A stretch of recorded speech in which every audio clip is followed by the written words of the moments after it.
Okay, this is the season 2 premiere of the Car Show. Apparently, I am Macca. I'm joined by Parsons and DJ or Dylan or... I go by Dylan now. Parsons, like it. Rebranded. Can you call me Mr. Parsons? No, I cannot. How about Dr. Parsons?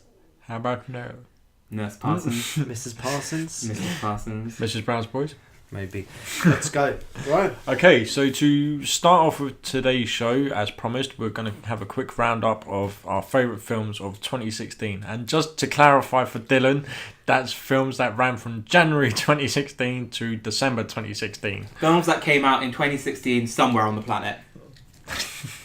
Okay, so... I didn't know that, because I discounted all those. Doesn't matter. You can I'll start. keep my top 5 anyway. It's fine. Do you want me to do my top 5 first? You may start. Okay, alright. So, my top 5. I really have to look down this because it wasn't a classic year for films. It was a great by year any for film. part. Okay, right. My number 5 was Zootopia.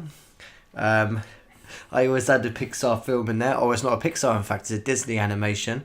I thought this was a fresh, original, and I really enjoyed this one. Yeah, I thought it was good. It had a nice balance in it. I thought it was enough humour there for the adults, stuff for the kids to enjoy. Very light-hearted, on the ball. Good, just a good film. It made me fall asleep. The next one was... Did you have to jab me? Did Wake I me up not in the have to cinema. what? Jab me. Oh yeah, jab, yeah. Jab you with a needle. I heard Jack. I was like, no. Macca has a heroin problem, so yeah, DJ had to jab him with a needle You halfway had to give me through. my fix. I did have to wake Macca up, actually. I do remember now, yeah. My number 4 is Civil War. You've heard me talk enough about this on previous podcasts. I think this was the best. I think it was the best Marvel film. Abbreviation. The best film in the Marvel franchise so far, and it was a grown-up take on the superhero genre. I thoroughly enjoyed it. Number 3 was Fantastic Beasts. There was a lot of issues I enjoyed in this one. And as a side note, it turns 2. out to be one of the most popular episodes of the podcast from last year. Yeah, and yeah, I just love the ideas in this film. And again, there's a podcast on it. Number 2, Deadpool. This was before we started this podcast. I think this is a great film. I've seen it about 3 or 4 times now. It's always funny. Yeah, it's just a great, Just a missed great the cut watch. for the premiere episode. Yeah, and number 1 was Arrival. I really liked Arrival. This. I've heard this film is fantastic. Yeah. Oh, we saw it as well. I saw it with him. I thought No, I you saw didn't see it but I with can't me. remember where I saw it. No one would go with me to see it. There's still some plot issues, especially the end. It does get very confusing, but I just love the way the film was directed. Bradford Young's cinematography was amazing. Johansson's composing was brilliant. I loved his score in Sicario, and I thought this was fantastic too. It was one of those movies that swallowed me in, and I forgot where I was sitting, and I really, really enjoyed this film. I thought it was very well done, and also Amy Adams. Yeah, Amy Adams' performance is absolutely brilliant. It's my favourite performance of the year. I think she held that movie together. A lot of great ideas in there, and yeah, that was my favourite film last year, Arrival. This is a film I wanted to see a lot of. Wanted to see a lot last year, but just couldn't get around to it. Competitions and training and stuff got in the way. But yeah, no. From the first trailers, I thought that looked like a good film, and the director of this film is also going on to do Blade Runner 2049 and a Dune remake. Oh wow, Dune. Yeah, awesome. Same team are going to do. Such a. But then if you look at Blade Runner, the trailer, it looks like it'd be very Dune-y kind of landscapes and vistas and stuff. I'm a big panoramic shots. When is Dune coming out then? It's slated for like 2019. Oh, okay. Yeah, it's one of my favorite books, Dune. But it's free. Fantastic. The first book. The Children of Dune is alright, but I love the first book. They need a long time to make that film, and if they make a film, maybe they shouldn't make it as a film, but more as a series, like a Game of Thrones kind of deal. They could do, yeah. They'll probably do what Dark Tower's having done, like an anthology. Well, no, Dark Tower comes out this year, and then next year is the Strand with Matthew McConaughey, and then it's the TV series on NBC or whatever Because it's the guy that done The Fault Within Our Stars is doing The Strand. Yeah, but they're all set in the same universe. Really? And then the TV series is going to have Idris Elba trying as to well. explain this before. Yeah. Okay, so Dylan, your favourite films? Alright, well, 5. I'm not putting this in an order. I'm just putting them in a kind of. These are the 5 films. These are your 5 favourite. And these are the 5 that kind of came top of my head. Well, one of them didn't. I'll explain why. But the 4 that came top of my head when you just said favourite films of 2016. So, Zootropolis or Zootopia is in my top 5. Oh!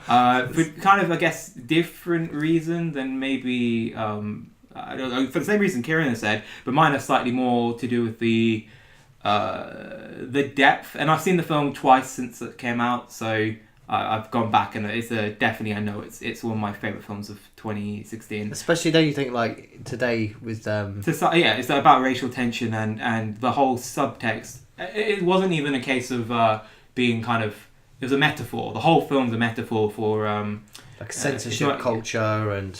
Yeah, and kind of how racism and how we put each other. in being kind of left and being very kind of socially aware, we actually end up being more offensive. So they had that kind of layer to it, and even being overly sensitive can be offensive. And I just thought it was like very clever. It had all that, and the film kind of could have ended around halfway through, and it would have been a normal Disney film. But it had this whole kind of third act where it was the bunny and the fox actually kind of imploded their relationship, and that was unexpected even for a Disney film. So that's in the top 5. I wouldn't say it's number 5. That could be my favourite, but it's in my top 5. Then the second favourite of the 5 is Moonlight. So Moonlight was kind of a film I didn't see until a few weeks. No, when we were in March now, so it's only January, but the end of January. Sick, like how it's shot, what it is. It could have been any other kind of film. I mean, now I don't know if you guys have seen it, so I don't want to say what. There's no real twist in it, but it's about Little, who's So if you're never going to see it, then it's fine. So it's about like a boy who's clearly from the beginning is kind of picked on and bullied, and you kind of see that his nurturing from his mother is a bit shit. Though she can't. You can see that Naomi Harris is like stand out in it, because you kind of can see she cares about her son, but she can't put her own addictions and problems kind of above caring for the boy. And then you kind of know there's something off about the boy, and what the film didn't pull back on was kind of, well, I mean, just what it says, so he's gay, that's the whole point. And then you kind of can see, in that environment it'd be a struggle. And you see like the thug leader who won, I've forgotten his name, the actor won the Oscar for it. He's only in it for the first part of the film, but it's such a kind of, it shows, it kind of, it's one of the only films where somebody who is only in it but leaves such a profound effect that you feel it for the rest of the film. And in real life it made me think, there are people like that I only knew very briefly, but they've shaped my entire life. And so that's kind of what I thought Moonlight really well. But it's shot really well. It's like, I think it's going to be a lot of people's favourite shot film since Drive. Yeah. It's like visually it's amazing. It's like just the use of colour. Colour. But I mean, anyway. So number 2, that was number 2. Okay, number 3 I've been putting here. La La Land. Everyone loves the film, blah, blah, blah. They can put it as whatever reason they do. For me, I like the film. I don't even care, you guys aren't going to see it. I like the film because it didn't have the happy ending, and it kind of was real life. There are loads of shitty things that we do, little things we take for granted. And if you I just thought the entire final thing where you kind of go, if we just did this, we did that, we did this, and tiny little tweaks you made to your relationships, you would have your happy ending. But the reality is we don't do that. We all cock up and we have to live with it. And you can still find happiness beyond your true love. I like that. Okay, then the next one is not really a film, but I don't know, won the Oscar for Best Documentary Film. OJ Made in America, which is 7.5 hour. It's not a sports documentary. It's about a sports star, but it's about the trial. It's actually about the trial and everything around it. So the first 2.5 hours are actually about why at the time the LA race riots were huge. And it's so funny, a documentary by O.J. Simpson had more insight into that than anything I've ever seen before. And it kind of, the main thing I took away from it, there's the true crime aspect, which I love and I find fascinating, and the brutality of the documentary. But the main thing I thought that documentary did well is it took its time. It didn't really get round to the actual crime until a good few hours in. And it made you feel like why he got away with it is nothing really to do with him. It's to do with them not wanting to incite more race riots. So the most high-profile black person on trial, let him get away with it. And on paper, that sounds ridiculous, but the documentary actually made me feel like I understood why they did that. And it was both. It wasn't just one-sided. It's just timing, wasn't it? Yeah, timing. You had the Rodney King incident so around the much same time. pressure on him. Yeah. And I just thought, like, and the fact that it doesn't pull any punches. And I'd never seen Nicole's body, and to see somebody do they who, actually have the... it's so fun. And it's just like blasé about it, but you're there. And you're like, He's- he like he nearly took a head off. It's ridiculous. He's actually he's a monster, but I can see why he's there. Well, if the glove don't quit, you must have quit. Yeah. And then the last, my last film and kind of my favourites for 2016. One I only saw 2 weeks ago, but came out in 2016, so it counts. Shin Godzilla, which I wasn't expecting to even thought things good. I just saw Japanese people in suits talking about things and I was so jaded by the American Godzilla. I thought there's not even got budget, so of course it's not going to be that good. But fucking hell, it was spectacular. I just thought they reinvented Godzilla into an actual thing I care about. Godzilla was cool. Godzilla himself is Godzilla. The film was good. Yeah. Yeah. Oh, what do you mean, Godzilla American or Shin Godzilla? The Gareth Edwards one. No. Fuck a Gareth Edwards. Fuck him. Fuck him up the ass. Brian's singing him to death. I don't care. Right. Okay. After that little trade, surprise, surprise. My fifth movie of my list is not Zootopia. The Revenant. No, it's I can't choose actually between Civil War and you. I can already feel him laughing at me. But Batman versus Superman. Aww. You don't need to hear me talk about Batman, Superman any more than you did on the first podcast. So you just go back. Number 4.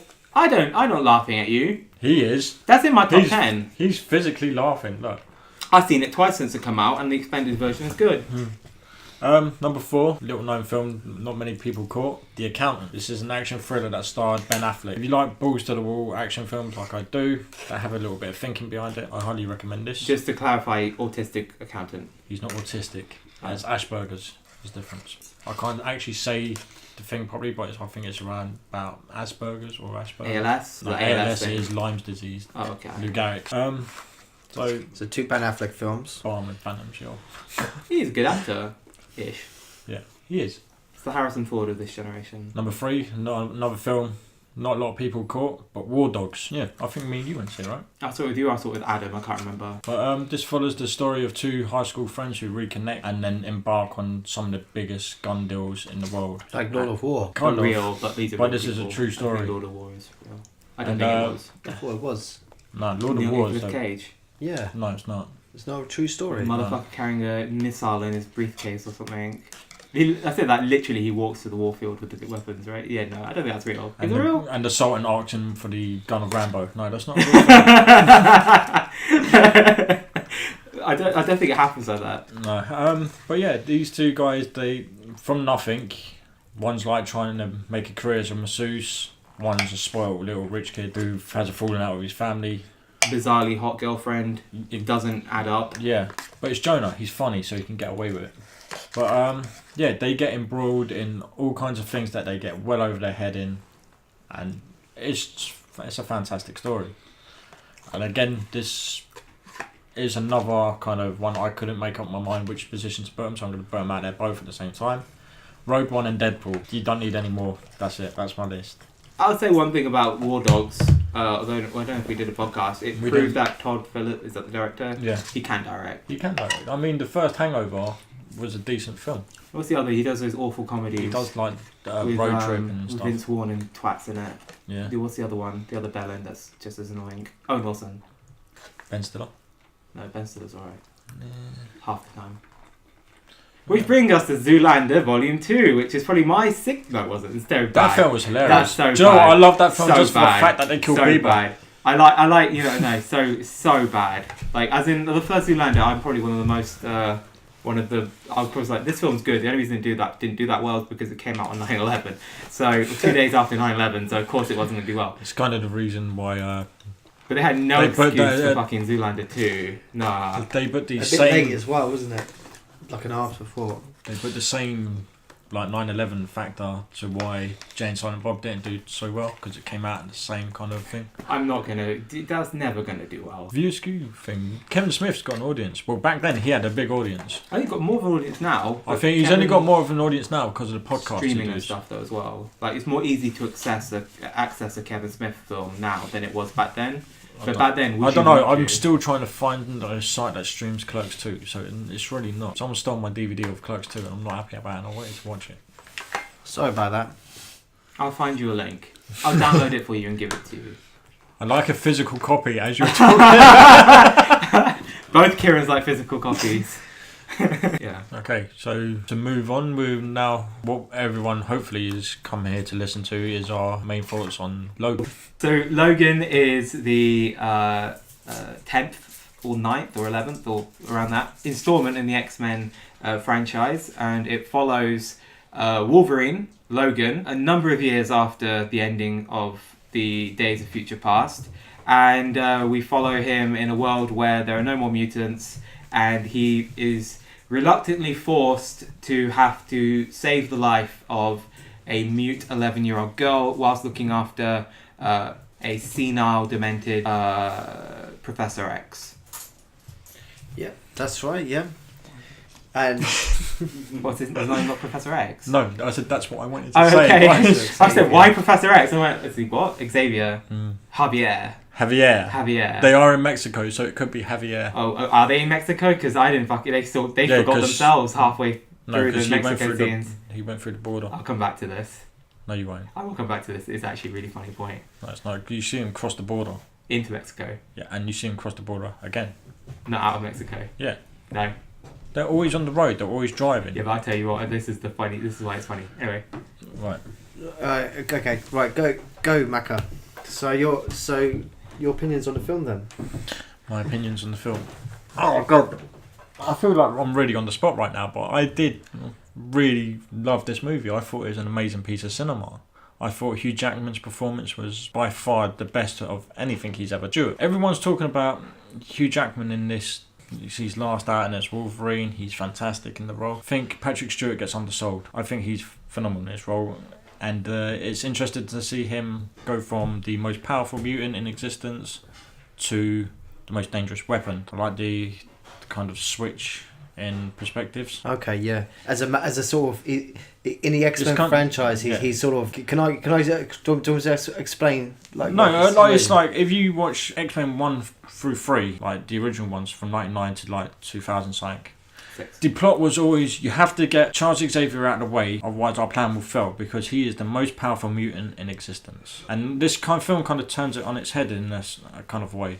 Mm-hmm. He is the most powerful, but he is the most powerful mutant in existence, but he's got a degrading brain. Yeah. And he can't control his power no more, so he's gone from being the most powerful mutant to the most dangerous mutant. And it's, as I said, I like the shift in dynamic there. Another one whose performance was phenomenal in this film was Daphne Keane. For an 11-year-old girl not to say anything for pretty much 50 minutes of the movie and to hold the screen like she does, I think this is something special. Not a lot of kid actors out there that can kind of do what she'd done. It's kind of like if she's no good, then the whole picture collapses really. Yeah. And she well, the whole film is kind of. I feel like the whole film is kind of relying on her, and as much as it is Logan's story, he kind of takes a back seat to this 11-year-old girl who he's been reluctantly forced into chaperoning. Other elements, can't say his name. Boyd Hollaback, is that a guy who plays Donald Pierce? Who? The guy, the Ravener guy, with the robot hand. Oh yeah, I thought that was Gambit. No. Yeah, Gambit's that was Gambit, and they made him a non-mutant. Gambit's going to be played by Channing Tatum. Oh, okay. But no, he is good at yeah. He does nothing like Gambit. Does he? I don't know. If he's got long hair, then he could look like. Who played Gambit before? Gambit sort of like a narrow face, sort of. No, because he has that face mask. Gambit's not a villain though. Yeah, but as I was saying, doesn't matter. They could have. I feel he starts off as a compelling villain. When he shows up, he's got a bit of charisma about him. but as the movie goes on, he kind of fades into he kind of becomes he's like two-dimensional sort of villain. Yeah, He starts off as very interesting. I know what you mean. Well, when he's introduced, he definitely has an on-screen there's presence. a presence. Yeah, but as soon as there's something very dangerous and malice about him, and he acts out really, really well. I feel as soon as they introduce, as you know, this is a spoilers podcast, so as soon as they introduce X-24 and the British guy's name now, Richard E. Grant's character, he kind of withers and fades, and he loses some of the substance that he had at the start of the movie. I think the same way, but I think that was his job was just that He's first just a act. search dog. And I think he does his job by that point, because the movie isn't really about him. There's not really a central villain. There are villains in the background, like you say, Richard E. Grant, who's what was his name? Stryker. He's not Stryker. He's Stryker's son. He says. Yeah, he's Stryker's son. Yeah.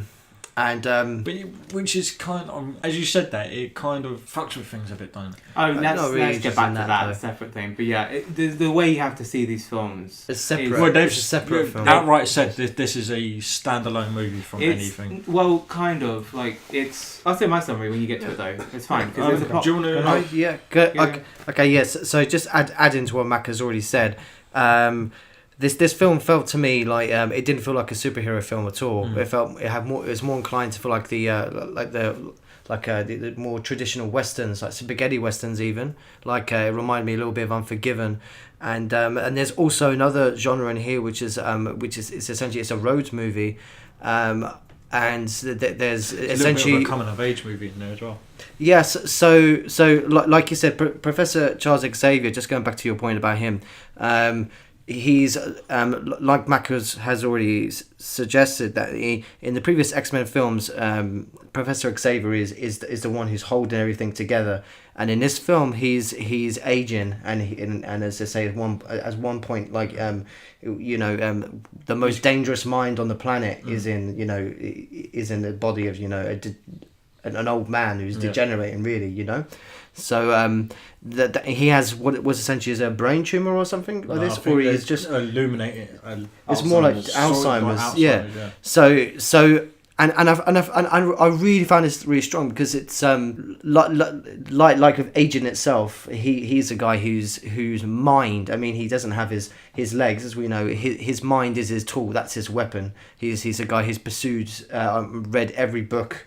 He's a professor. His intelligence is essentially who he is, and here he is, losing his mind as he's aging, which is a sad thing, and a lot of people can relate to that, at the moment. And as you say, like there are three generations. There's him, there's Wolverine, and there's the little girl. So you got this sort of little there's this family dynamic, and all the performances for me were really strong. I thought the girl was fantastic, and I thought Hugh Jackman was the best thing I've seen him in ages. I think Hugh Jackman's a really good actor. I think he just needs good direction. I've seen him in films where he's not. James Mangold, though. Yeah, I've seen him in films where he's been a bit hammy, and I'm pretty sure he's the sort of guy that sort of. If he feels like the script is hammy and he's being paid to do it, he's not. He's not going to put 100% in it. But this you could tell he was very passionate about this project. I mean, he took a pay cut, because it was an X-rated film. I think that's just marketing. He took a higher percentage of box office. No, I don't think he did. Well, anyway, I think he maybe foregone his acting pay and just taking a percentage. Yeah, I think you get more anyway. He's a thing. He's probably chilling now because he's probably made more out of that. Yeah, I guess so. But anyway, regardless, in the long run, it paid off because they got to make the film that they wanted to make. Yeah, that's right. Yeah, and it's the send off. The last film, there's still an element of risk, isn't there? 50% of nothing is still fucking nothing. Yeah. So that's why they let him do it. That's why they gave him the role. It was low risk for them. Loss, a low risk for them, yeah. So they can make. And it's not like he don't need the 30 million that he gets paid for acting roles anyway. He's pretty well off. So it's also so this is a film, unlike the previous two X-Men films that have been out. This wasn't a film just to feel, there's more heart that's gone into this. It's definitely a passion project. Yeah, it's a passion project, and you can tell that. I mean, the way it's shot, it's beautiful. It looks.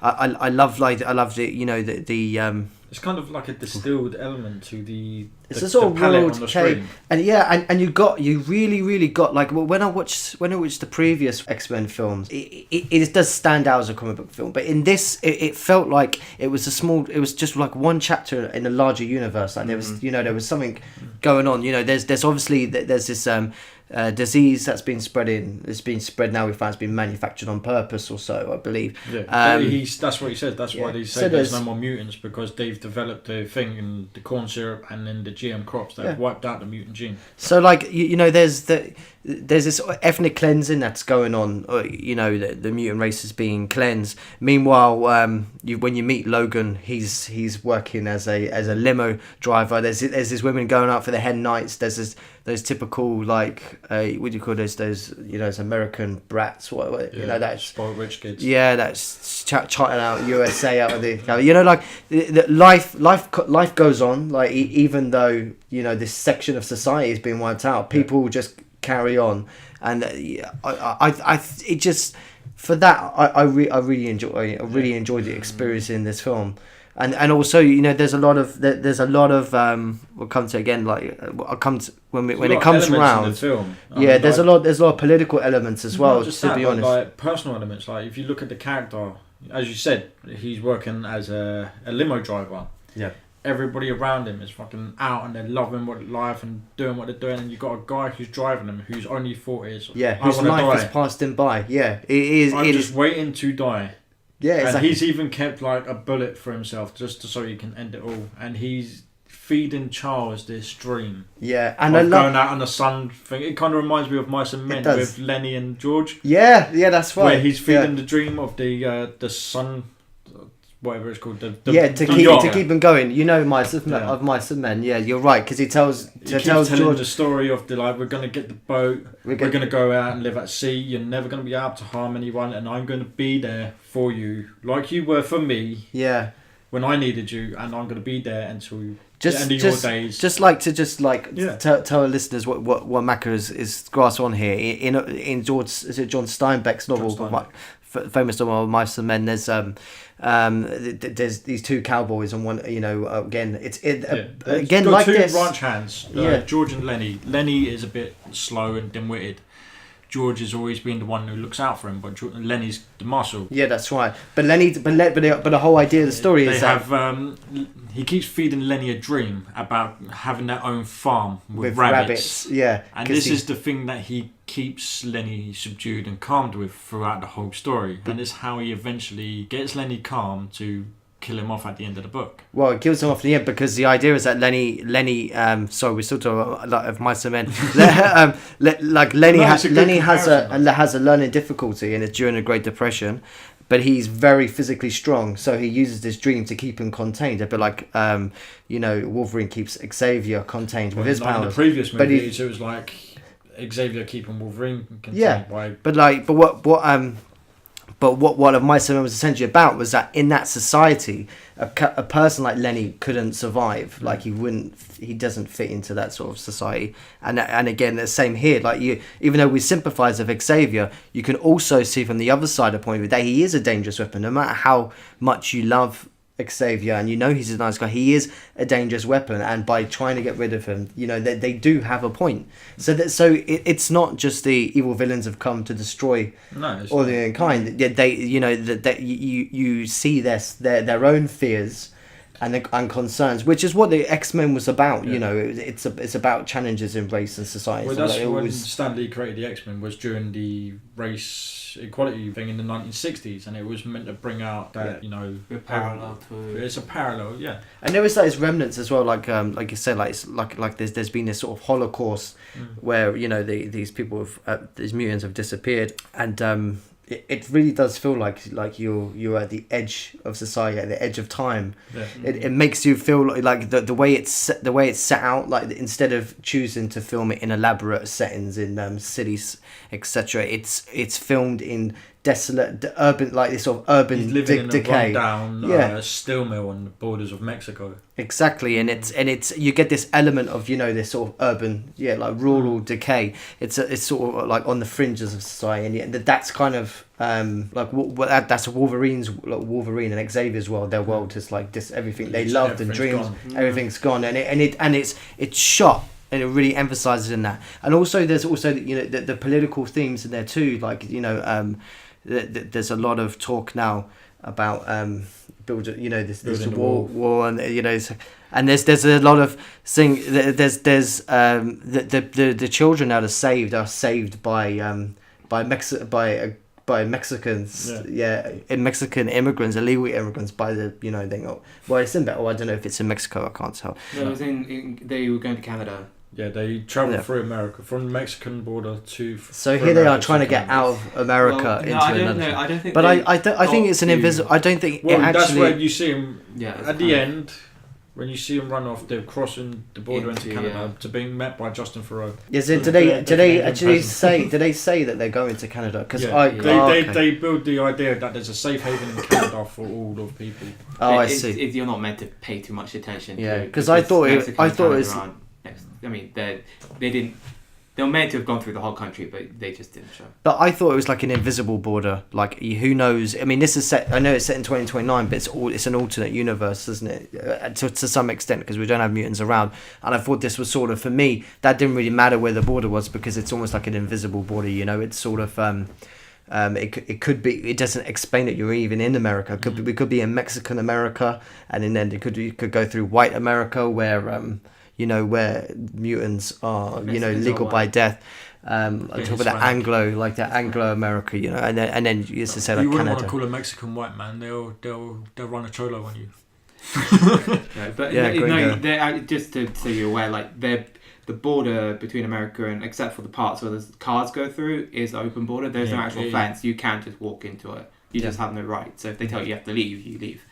So I mean, they were in a real place, or it was visual effects done where it goes from Rockies US to the Canadian Rockies. But it was an interesting choice that they had these kids who are predominantly were Mexican, like Latin themselves, and like I say, like the real heroes are those nurses that were Mexican kids. They were all brought from. I mean, X-23, she's got the.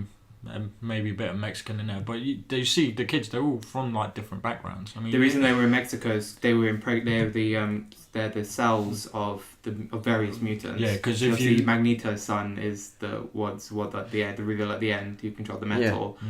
But there's another one in there. Not many people would have caught on, but if you see X-Men Origins Wolverine, and there's little Storm as well. One of them Storm. The black kid is Storm's. One of the kids is Dominic Monaghan's son. Yeah, a Bolt who can control the electric and everything.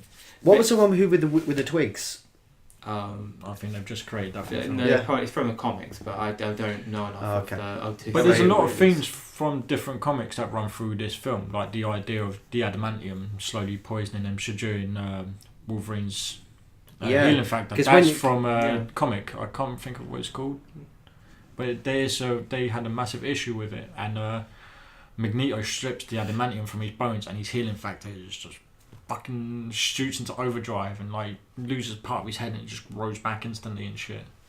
Oh, right. Yeah. I mean, I guess my overall kind of opinion of Logan, I thought it was a really good kind of addition to X-Men. The idea of these kind of standalone films. It did a better job of kind of adding to the universe than the previous two. Although I didn't mind the Wolverine. It was interesting to see kind of another part of the world and just kind of the different attitude to mutants and how they're more integrated with the Yakuza and things. But it was like, I kind of liked how it was. Now, whether it's because, I mean, you say how they shot it, I think actually it boils down to they couldn't go that grand scope with it. They had to rein it in, both for the story, but also because... How so? Yeah, like they couldn't do a big. You saw it in the background, the big visual effects city or whatever. He was driving some of the taxi, and they were driving through Vegas. No, it wasn't. It wasn't Vegas. It was Oklahoma City. You saw they had it, like the thing, but they didn't want to set it there because it didn't. It's not so. It doesn't make sense. Wolverine, he would be keeping Xavier outside of people because of what he did. Yeah, I liked all that. But then it serves a purpose. It's not. It's for the story. Yeah, I'm saying, but I think in also they can't. They did. Budget wise, it's obviously a lot smaller than the last two Wolverine films. I think this was made on the same budget as Deadpool. Yeah, it's a lower risk film. That's how X-Men's going to be every February, March. There's a 15 rated, smaller budget one, and then there'll be a more bombastic one. Do you think there's like towards more? The end of the year. There's more like TLC, like Tender Love and Care, like the fact that when it's a smaller budget film, you really have to concentrate on what you have and be creative with what you can choose. That's why a lot more of the shots, the mise en scène is a lot more interesting, and it's English. That means the atmosphere when you within like, the scene. like atmosphere. That's always, but it like everything in the scene has been put there on purpose. I mean, another thing I really liked, I guess overall. I mean, the film. Okay, I'm gonna pull the plaster up and say I think the film thinks it's deeper than it actually is. I thought it was a very straightforward film, and I liked it, but there isn't much depth to it. And places where I thought it would go, it didn't really go, but that's completely fine. Like I don't care. It's like Rogue One. It's just the film. It was like it's just straightforward. This is it, and you have characters you get to know, you get invested in them 2 hours. But I have no interest in seeing any. I know they will, but like I've got my feel from the film. I didn't need it to have much more depth than what it did. However, from a world building perspective, which is kind of what I like the most about these type of films, this is probably the best out of the most recent X-Men, because it kind of. So if you accept X-Men as not, so the timeline thing is, and I have actually preparation for this podcast. I just looked at what people have been saying about the timeline, because there was a lot of videos before the film came out when it's set, and now they've all kind of backtracked. I kind of see this film as its own universe, and I was noted things, and just to confirm, I've checked them after the fact. It kind of what it painted was. This is 2029, so it's about 25 years or something after the Last Mutants or whatever. And that's around the same time that The Last Stand took place anyway. So even though they changed the timeline, the same sort of thing happened. The mutant gene got repressed. So what I've kind of took it is, the way you see this film is, the events from the previous films, they didn't happen exactly as they happened, but something similar to them happened, is how I viewed it. Well, they don't actually reference anything that happened in any of the previous films. They did. The Statue of Liberty battle was referenced. He says he talks about when he first joined and they were fought on the Statue of Liberty, and then Logan's like, that happened so long ago.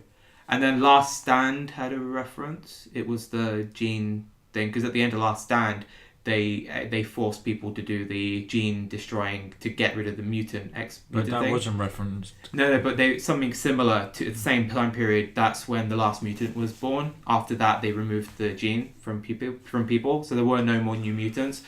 The problem is, I wouldn't have taken that as a reference to The Last Stand. No, it's just like the same sort of thing happened in The Last Stand. That's what The Last Stand's the whole film's about. It's taking the last stand against the government, getting rid of the mutants. You said they referenced The Last Stand. No, I would have said around, what you said. Yeah, not exactly to the same sort of events, same strikers, whatever. And then the other thing that I thought was really cool, they didn't dwell on, and I thought there could have been more. So the reason why Xavier is dangerous, obviously, people have. I don't know if you got. I don't know if you got asked this, because I noticed it. I didn't realize it at first. The reason he's in hiding and what he did wrong. It's because he's massacred everyone. Yeah, he killed everyone. Yeah, so, this is something I wanted to see kind of more of. Yeah, I mean, they could have done, and he would be on the most wanted and all that. They didn't really dwell. That's why I meant it didn't really go into the fact that Charles Xavier spent his entire life trying. This is where I thought it'd go. Then they killed him off, so whatever. But I thought they were going to go like he spent his entire life, and this is the point. Make your point first, and then go back to what you were. So it's like he spent his entire life. He spent his entire life trying to protect the mutants, like nurturing them. And he put them all together, and he made them a unified team. And then he killed all of them. Yeah. and he left only the few and the old stragglers outside. And it's kind of like, I've seen the old Man Logan. I read that 10 years ago. But And in when it Old came Man out, Logan, it's just shown very briefly that he killed all of them accidentally with a brain hemorrhage. No, it won't. In Old Man Logan, it's Mysterio. I thought it was him. He causes an illusion because all the villains gather together to form their own group. Like a Legion. And Mysterio... Brotherhood, actually. It's called a Brotherhood. Yeah. Mysterio kind of takes on the task of going to Westchester to take out the mutants. But he makes, obviously, his illusion that someone's attacking the X-Men. And the only one who's not affected by it is Wolverine. And Wolverine is responsible for killing all of the fucking X-Men in Mysterio's illusion. So that's why he goes into hiding in Old Man Logan. And that's why, as he says in the thing, he hasn't raised a claw in 20 years. Oh no, I must have confused something else. I've seen where Charles Xavier gets a brain hemorrhage and he kills the entire team. I've seen that. I think that's the death of X. Oh, fine. There's another thing. That's a thing that come out recently. So which one does the film refer to then? Old Man Logan. Charles Xavier killed all the mutants. Okay. But wasn't there a scene where he quietly confesses it, right? There's a scene there where he confesses There's a news segment going, the Winchester incident. Yeah, but there's a scene where he's like, his dying scene is when he thinks he sees Wolverine. Yeah, that was his last words. Yeah, he's like, it was me. I was responsible. And then he gets stabbed in the chest. Yeah, it's a tragic scene. But the thing is, I thought that's where it was going to perhaps go down, and I didn't really dwell too much on it. And I can see perhaps they don't want to because it's not potentially. This is not even gonna. I don't care. You're going to get upset with it, but by the time we get to 2029, they'll still be making X-Men movies. Yeah. They're probably just going to... I think this would be a cult classic. This film. It's its own thing. I don't think... So what I liked as well, another thing, is they have the option, and it's a kind of film where... So obviously it's not happening the same. Deadpool kind of contradicts a lot of what happened in here. That's fine. Like, I have no problem because Deadpool none of that. We can see in Deadpool the X-Men Academy is still there, but in this it's saying whatever. Yeah, but Deadpool's set now, and this is set 15 years. Yeah, and it said 25 years no mutants have been around. So it's just saying like it's kind of that's all. Deadpool's not a mutant; it's a mutate. Yeah, but the mutants in the film, we didn't. Oh fuck, I've forgotten. I swear we saw the Winchester and they flew out. No. In the Black Shadow or Black Hawk or whatever it's called. Do we not see the X-Men? Do we not see? No, you do. There's no X-Men. There's two. We saw them leave. Colossus and Supersonic something. Oh, I thought you were talking about Logan. No. I'm saying in Deadpool we saw that you see Colossus and Negasonic Teenage Warriors. So I'm saying it's not the same thing, as in they're clearly different. However, they could from this do new mutants. It's the same set that they come out. I think they could do new mutants, but what I think. Yeah, I know we can go. But I'm saying they set it up. They were the New Mutants.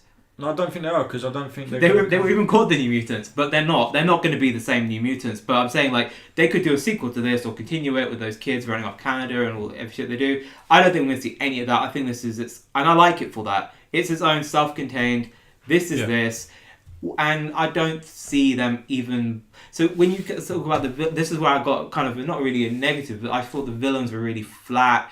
But I think they started off good. The guy with the weird disgusting tattoo point thing. Was. Like he started off really well, cool, and then it kind of lost. And then they introduced the other guy, and it was like I didn't care because it's like these are one-off villains, really. I didn't like X-23.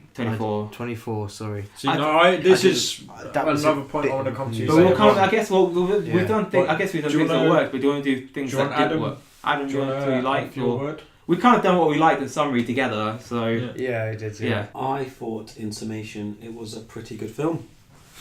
It was... I'm not a big fan of the Wolverine franchise generally, because I just think he's a bit of a...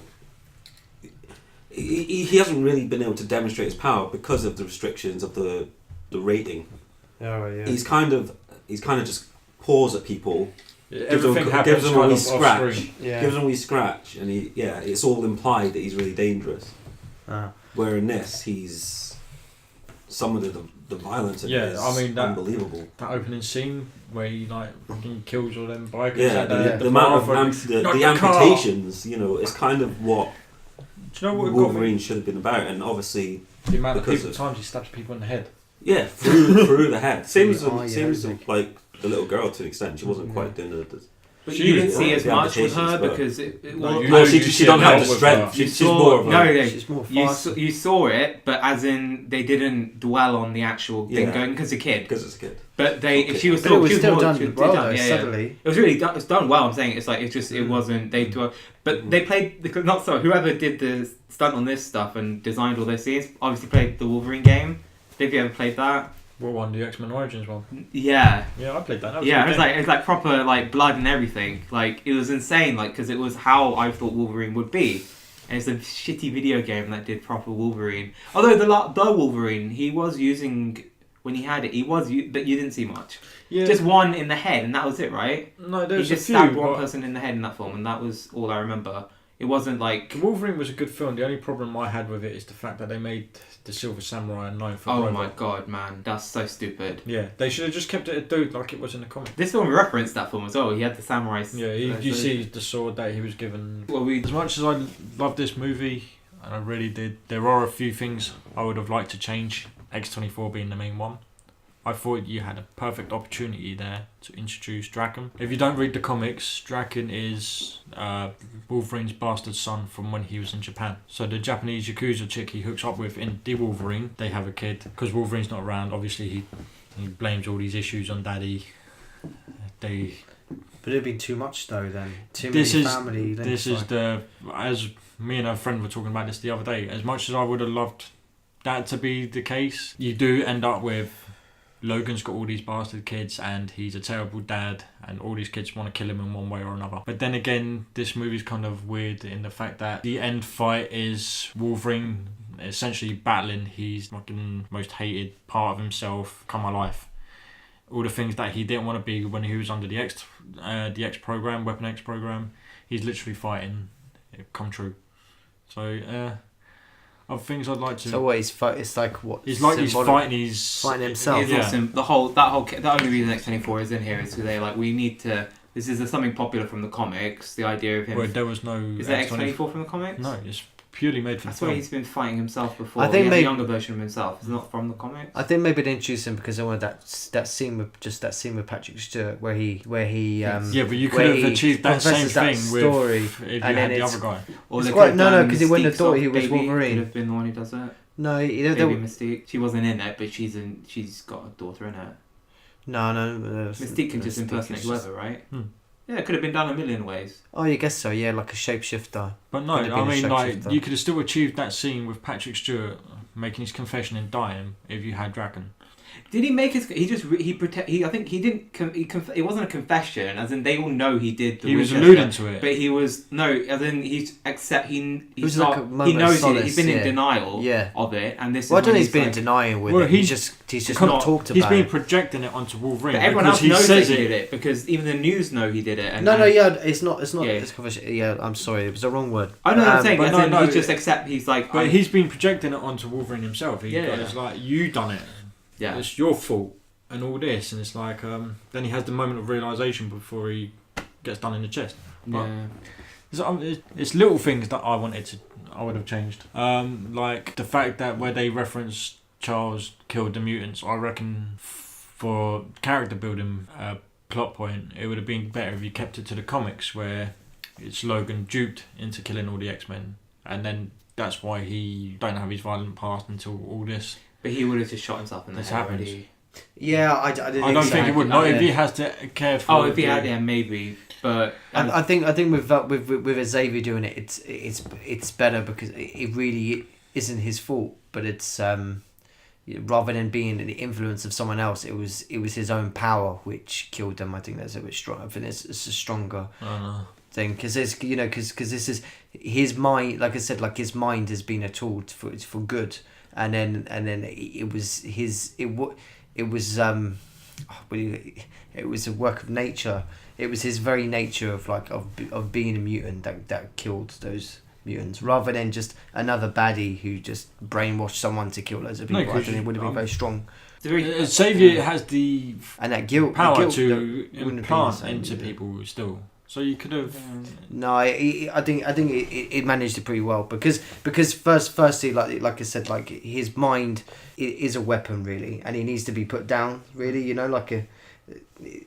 But you know, there is a tragic like figure there underneath. I think it's stronger having him kill the X-Men. And lastly, the Old Man Logan comics is set in a very dystopian future. There's literally no cities and towns or anything. It's literally shacks and shanties. It's kind of like the favelas of Brazil. Oh right, yeah. But like I would have liked to have seen the world built America. more like that instead of, because that's the kind of more like Mad vibe. Max. Yeah, that's the kind of vibe you get from that first trailer, the Johnny Cash trailer. Yeah. It's the kind of vibe you get from that trailer. It still that kind of felt like that a little bit. No, though. because they just travel through Oklahoma and like it's a city and nothing's really changed. It's just there in the countryside. Yeah. It's like if you But filmed... nothing much changes in the countryside, really. No, but Yeah, but I'm saying when it's they go not- into the city and they it's not got that awesome post- sequence in the casino, you can see nothing's really changed. There's no Oh, I see. mutants, but life as they know it still goes on. Mm. Even in the beginning when he's driving the people in the casino in his limousine, people were still going about their daily lives. There's no real effect on the world as is. Don't you think that's more powerful though? The fact that like I said, same like with there's been like a Holocaust. Well, that a load of people have been wiped out. Like Yeah, but you got to think of it from... millions, and like everyone just carries on as normal. But this is potentially the timeline where all that shit in Apocalypse happened. So No, Apocalypse happened in the 80s. Yeah, but people are probably glad there are no mutants around. Yeah, but Because I they would have cause wanted more to trouble see than they're more. worth. Yeah, it's more dangerous. It's like having That's the no thing more that I would have wanted to not see having nuclear more weapons of an anymore. impact in the world. I think Maybe not gone to the extremes that Old Man Logan got, where you had No. it all separated into like Red Skull controls Washington DC, and the Yeah, but- West Coast is Magneto's territory, and the East Coast is Kingpin's But territory. this is a world where I mean, to be honest, the mutants had power, and they clearly at some point lost it. And what would happen? Well, it would just be like our world, really, wouldn't it? We live in a world where there's no mutants. What difference would there be? Not really. After 25 years, you wouldn't. It would just normalise. I think, like, I agree. Well, I agree that it wasn't kind of the world that I thought it'd be. But then I'm kind of glad it wasn't, because I do like the idea that life just goes on.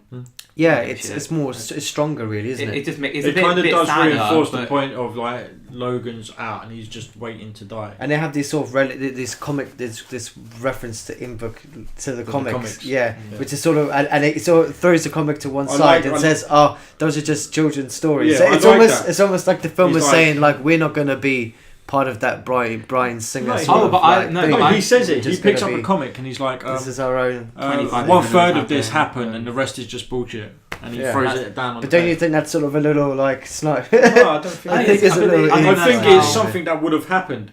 People know that there were mutants. People knew there was an X-Men. So someone's going to cash in and So make now they've become stories of it. mythical. They Yeah, take, they've they, become I mean, I don't mythical. think they've taken that specific thing, but it reminds me of I don't know if you've ever you ever watched Smallville?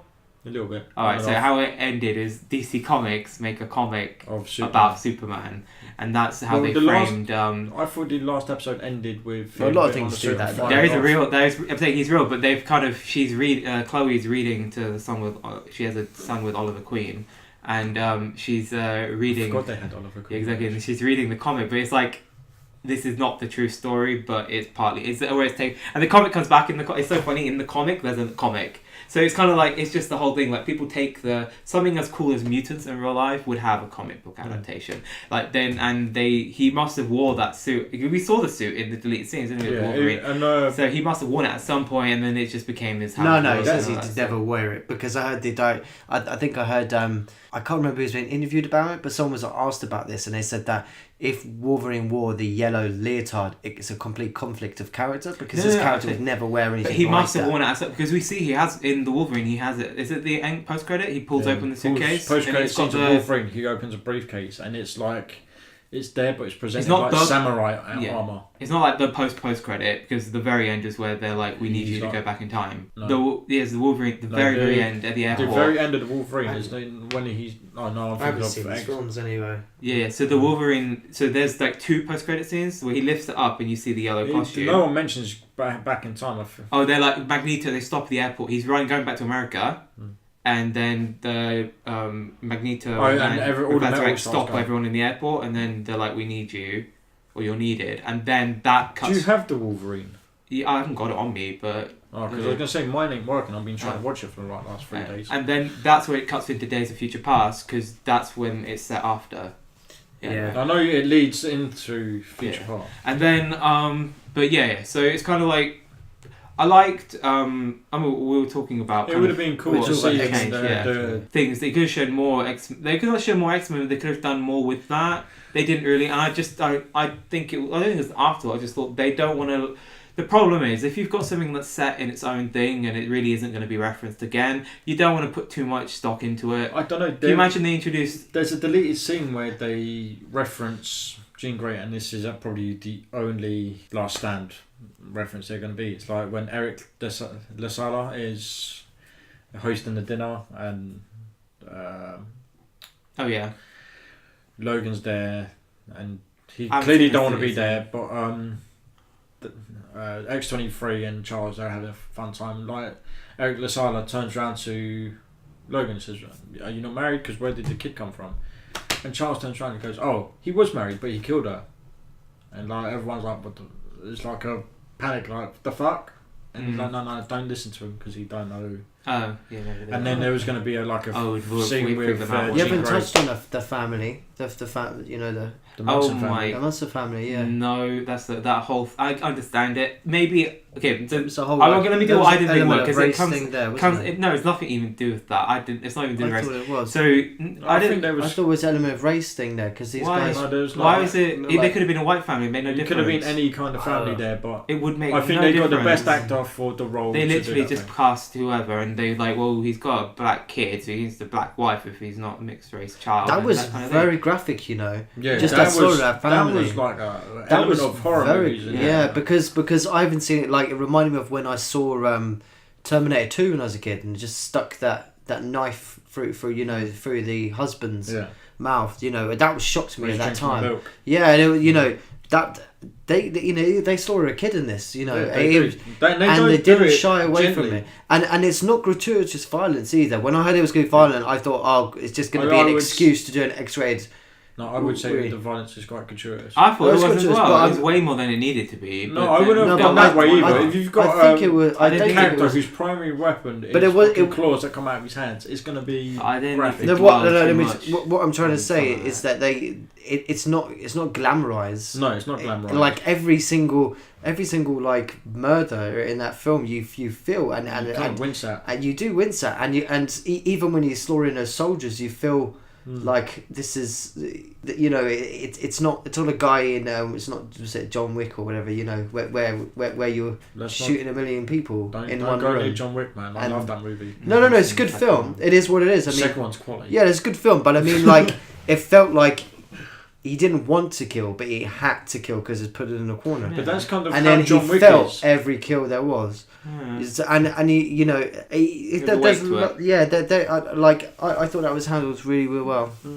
And I liked it. I didn't mention, the fact that he's got like arthritis in his hands with this, even when his claws come out, it's painful for him. Pull one out, and he. Yeah, it's done like a little bits. You said little horror elements in there, almost. I really like that. Body shock horror, man. I this is kind of my criticism with the it's not it's a problem. It's not really that family's not the issue. It's the pacing, the way it was done. It kind of the film stopped. I didn't think the pacing stopped at all. I think it's you know what, I'm one of these people. I never. So. No, I thought it. I thought it was character driven. It was more character driven. As soon as those CGI truck things started appearing. That's like, okay, cool, at least they acknowledged like some sort of technological advance. The film stopped. The thing with the trucks was that's what's putting the gene into the crops to wipe out the mutant gene. No, the driverless trucks. Yeah. With the driverless trucks. When they're driving and then they nearly get killed. Yeah, but I thought you were talking about the tractor things. From that scene up until Logan being like the X-24 killing the family. Killing the film, I don't know, 20 minutes it just stopped. No, I didn't think so. I thought it was still character driven. Because I was good, like in the relationship between the characters. It felt like it wasn't. This movie ain't driven by the action or whatever. It's driven by the characters. There's nothing. It's just it felt like it went back to as if it was like the start of the film. No, I don't think so. I think you'll be probably the only person to go out and say. I'm not the only person. So I just think genuinely it kind of went. Well, we need to add something here to show family off and do this and the other and make extra weight to Charles's death. The fact he was happy and then that's how he was like in a good mood. Because he wouldn't have been if they hadn't done that family scene. So it was just kind of service thing. The family were fine. I had no issue with it. It was kind of like it came out of left field. But then fine. But it was even those scenes with the family. It wasn't. It didn't do what some scripts do, where it goes, "Are you a mutant?" or the mutant question. Like they sensed it, but no one talked about it. I don't think he did. I think there was a sense of it. He knew what he was into until after he kills X-24 by impaling him and shooting him in the face and noticing, fuck. Old Logan, he's covered in stab wounds, he's still standing, and he's got these fucking 12-inch knives coming out of his hands. I thought he said, like, oh, I feel sorry, I didn't realise you guys, I thought he was on about him being a mutant, and but he wasn't. I thought that, I misheard it, it wasn't anything to do with that, I didn't hear what it was. He didn't know it was mutant until he went back and saw the other guy. But, and then he went to kill Logan anyway, but he ran out of bullets, and then he died. That entire thing, I didn't understand. Like, X-24 is dragging the girl, and the two guys are just sat in the van, like, come on! And they didn't. And then he dropped him, and then went into a fight. Why didn't they just go grab her? I didn't understand. Would you, if you see? Yeah, but she's two clearly fellas fighting like that. I get involved. Not even if she's locked up. If you see Logan and X-24 having a rock 18 feet away from you, are you going to go anywhere near that to pick up a little girl who could potentially kick you in the face and stab your brain out? This little girl wiped out like a barn full of your men. No, that's the thing. Stryker Jr. comes out and he's like, stop it!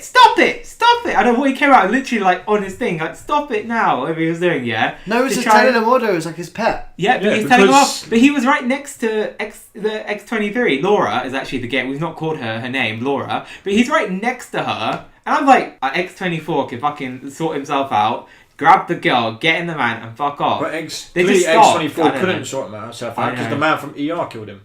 I don't know. It's just I just thought it was. Yeah, the dad from Munson family was. He regen, didn't he? But anyway, the thing is, he didn't regenerate. They had to pull him off the thing and inject him with the shit. I thought it just sped up recovery. I think it just. Don't you just heal anyway, unless you're killed with adamantium? Whatever, adamantium. I thought you. Aluminium. You'll always recover. You'll always until your body decays from the poison of it. But I just thought that bit. We kind of skipped over that a bit, but I think. That's another kind of element I like, that his strongest element is also the thing that's killing him. You said it was like, I do agree. I think that's quite... It's poisoning him, isn't it? That's the reason he's kind of dying. Is it really poisoning him after 100 years or whatever? 100 no, because he didn't have it for 100 years. No, he didn't. Yeah, you're right. Oh, yeah. He had bone... you're right. For like 100 years, he had normal bone claws until he went into the X program in like late 70s, early 80s. Yeah. Then he got the adamantium. So for the past 40, 50 years, it's been slowly poisoning and killing him. There was it pneumonia? Asbestos. Asbestos, asbestos. Here's something I'm going to change.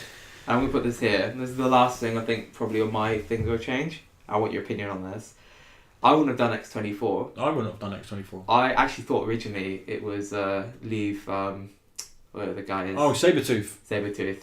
Yeah, but I thought it was his brother. And I thought, oh shit, like, they've kind of... I thought it lived short. Because their silhouette kind of looked like Liv Schreiber. And then I thought after, why didn't they just have the brother... He's not dead. Sabretooth's still alive, right? Yeah, Sabretooth's still alive. Well, it doesn't even matter because it's a new timeline anyway, so they could make him alive if they wanted to. And they could do what they want. But then again, you get to the point Kieran was saying where it's too much family issue. Yeah, but it would have... The brother and the uncle trying to kill the niece, there could have been a core angle. I don't know. I would have thought... That wouldn't have taken away. But then it's like, they probably didn't want to confuse it, or he's doing Ray Donovan now, so he probably doesn't... Yeah. No, he said he'd come back and he was spotted on set. So maybe they did do something and they didn't...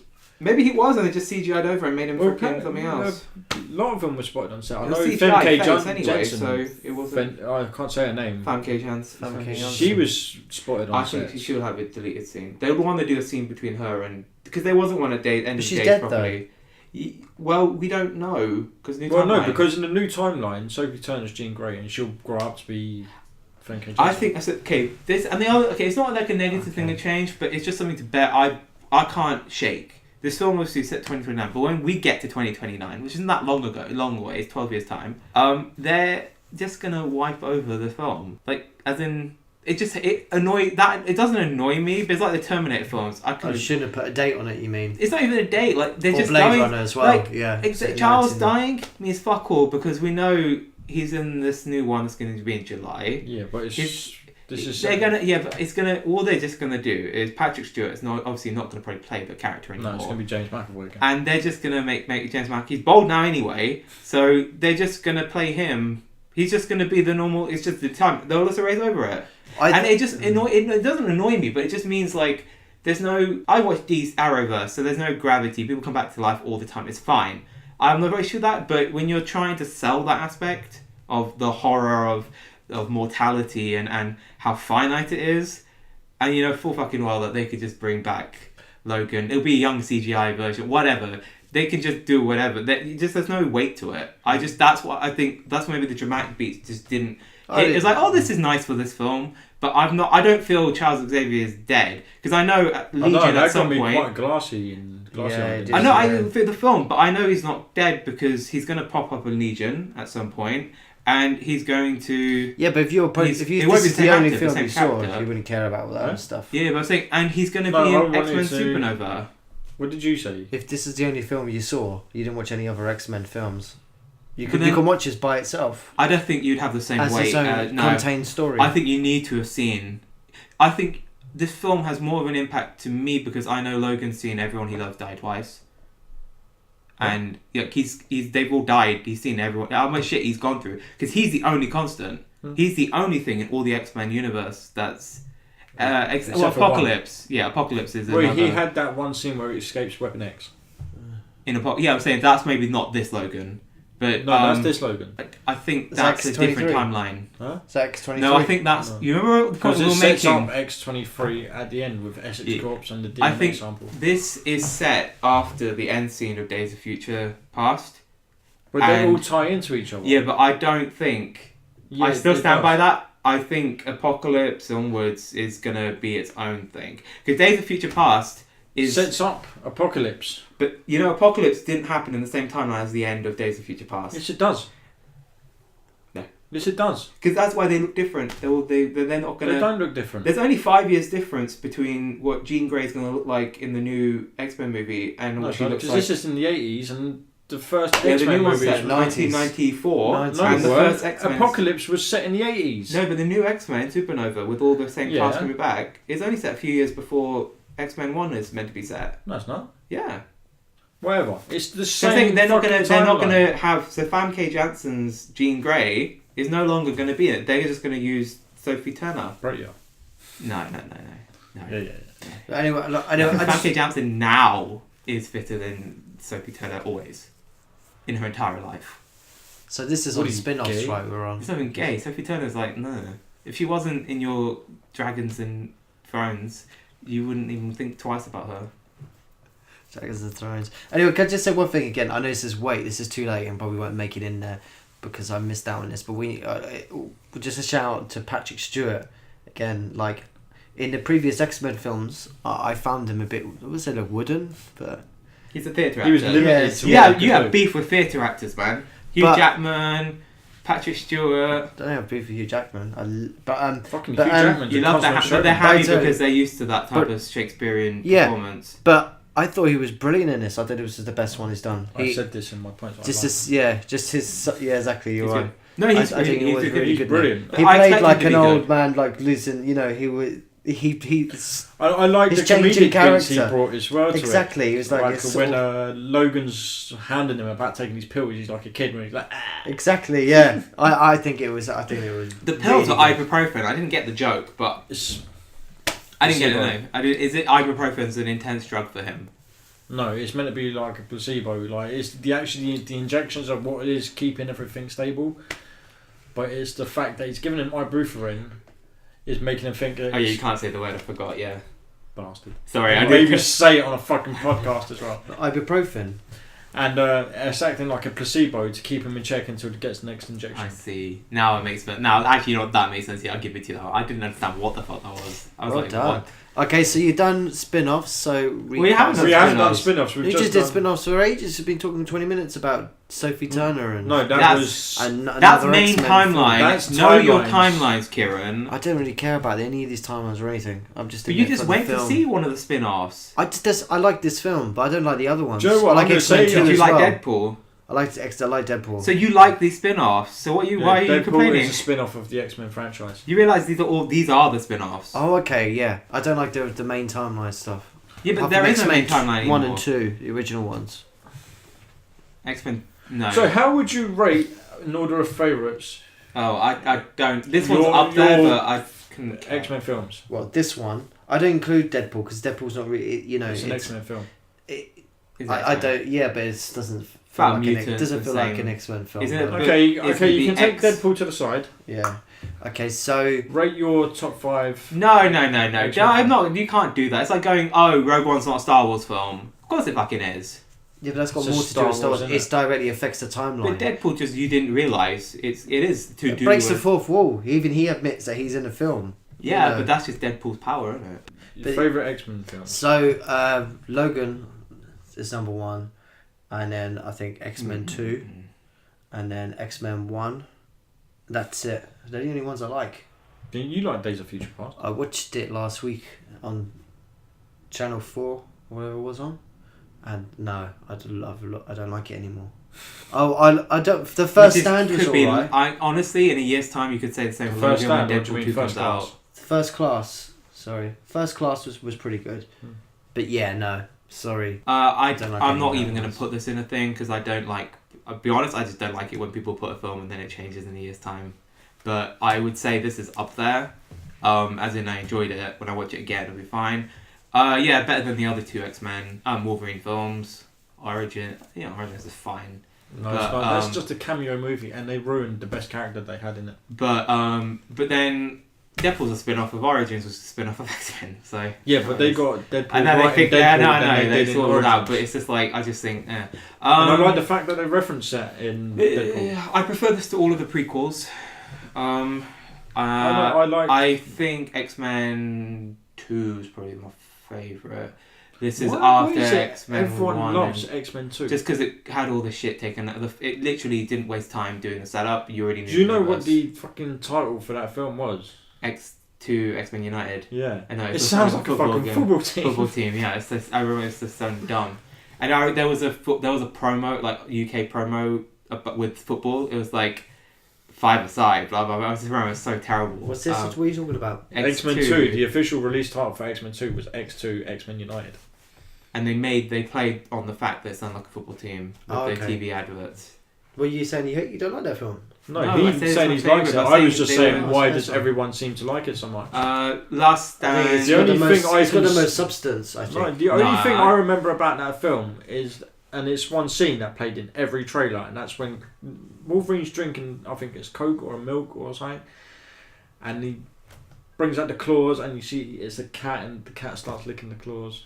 Oh yeah. Oh yeah, and I've they- never They've they played seen. through every. No, for me, there's a scene with the in the ice corridor when Brian Cox and Wolverine, surrogate son and father, like there on the other side of the of that ice shield. I thought it was a brilliant film. There was so many like. And to go back to Parts of it, what you were saying about Stryker's son, in X2, Stryker's son is kind of like. Such a good story. Yeah, He's kind of like. he creates illusions, doesn't he? Yeah, but he's like an evil version of Professor X. No, it's not. Yeah, he is, because he's a telepath. He can create illusions. Yeah, he didn't He's in a have wheelchair. He just I don't know what they didn't. In Logan, He got he's a fucking scientist. He has none of that. It's a different timeline though. Yeah, but could have Sounds more than one son, dude. How many Mm. brothers and sisters have you got? Fuck knows. He's meant no. He's You meant. got Jesus He's still meant got to it. be the same character Yes, from meant No, to be it's the X2. same. another son. No, he is the same character from. It's the same name. It's the same person. I already saw. No, Because on the Wikipedia, it's got all the different people who've played the same character. Striker's got like 2 Wikipedias, like 3 or whatever. Yeah. The guy from Brian Cox. They've got the Danny young guy, Houston, and then Brian Cox. Danny Houston was the guy that played him in Wolverine's Origins. So the fact that it was just I know. I mean, kind of Logan's good. Yeah, good. I mean, it's like, you know what, the way with the X-Men films is like even X-Men 3 is not even the worst. It's kind of like it is the worst. It's in the middle. So this was above that, but it's Last Stand is Apocalypse the worst one. no. Origins, Apocalypse, whatever the Days of Future. Yeah, I like it just as much as Days of Future Past-ish. No, see, I say Last Stand is worst.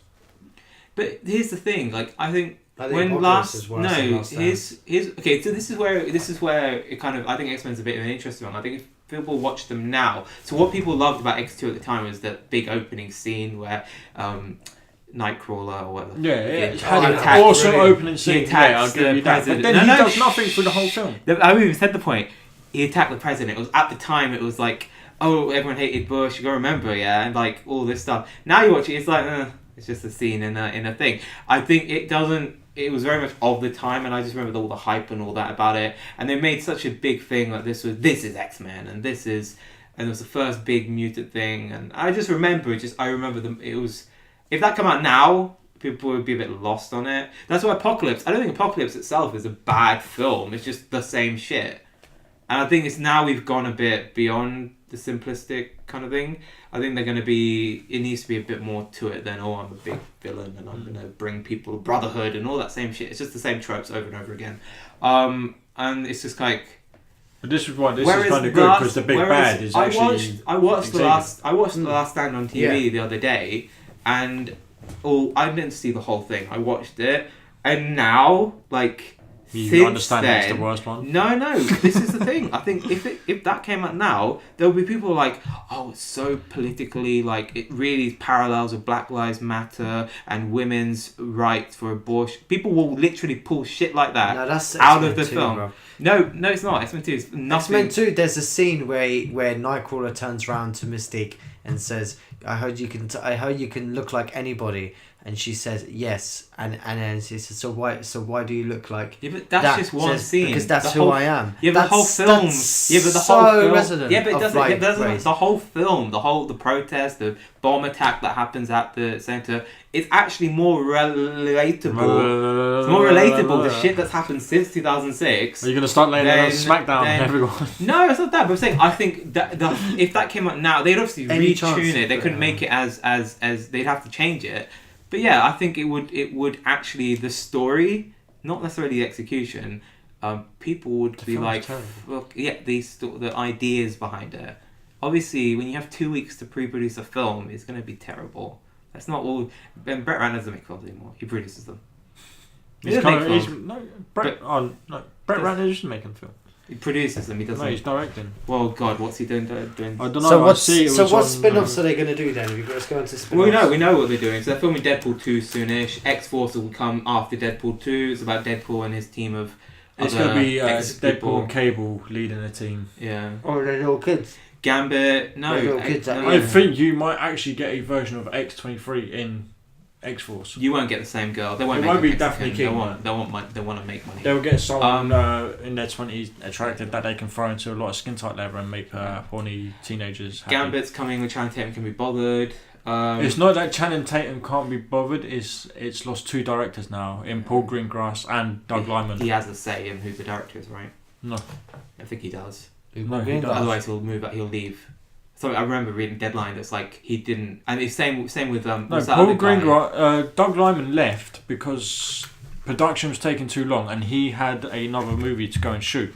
Paul Greengrass, who funny enough also done a Bourne film, came in to take over directing. I think that's the one. If Channing Tatum's not happy with the producer, if he's not a director, they have to get rid of the director, or they get rid of the one of the. And then there's Gambit, that's Gambit. New Mutants, which is not. I don't know what's that's going to be. Because the thing with New Mutants, where it doesn't match up, it's meant to be these kids, the X-23 program. However, the concept stuff is them on another planet. So I don't know how it matches up. So it's going to be the same characters, or same idea. So they don't have to waste time showing New that Mutants they came is from... kind of Deadpool, because that's the comics Deadpool initially... X-Force is what they're calling the Deadpool team. New Mutants in the comic is where Deadpool made his first appearance. But they're not, yeah. So that's what I'm saying. That's why the New this Mutants don't make sense. they released the storyboard video, animatic, whatever, of this girl. I think they're trying to push it through like they pushed on Deadpool an alien through. planet fighting. I think they're just getting a bit of drumming. They wouldn't release that otherwise. But anyway, but that's the only reason Deadpool got made, because they released that test footage and everyone went fucking crazy for it. And then X-Men television series, which is probably gonna be. Do you think it'd be the same people from the movie?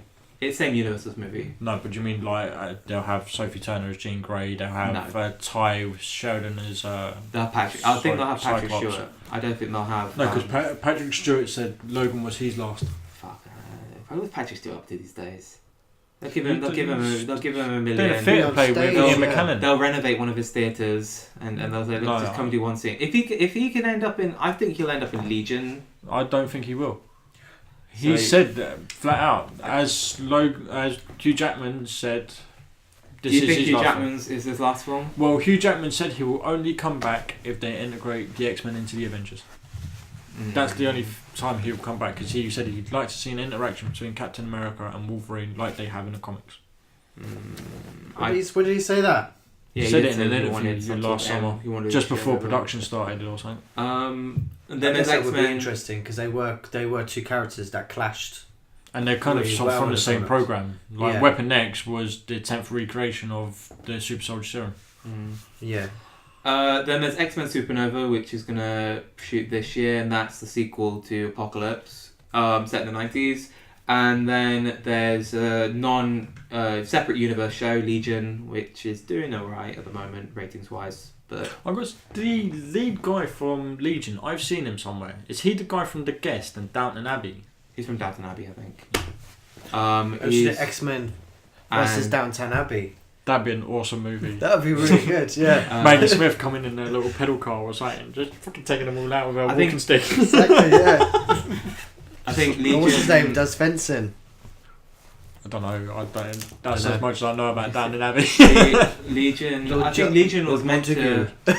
Legion was meant to be more. I think it's meant to be more to it, but I think I watched a little bit of the pilot, and it just seemed it was trying to be too smart for what it actually was, and I was like, I can't watch any. If you're an X-Men fan and you watch that, you wouldn't be happy because it's not what you signed up for. But if you watch stuff like Preacher, or even Preacher, if you watched kind of proper drama, then like The Strand, whatever that is, it not Strand, the Strain, stuff like that, like kind of.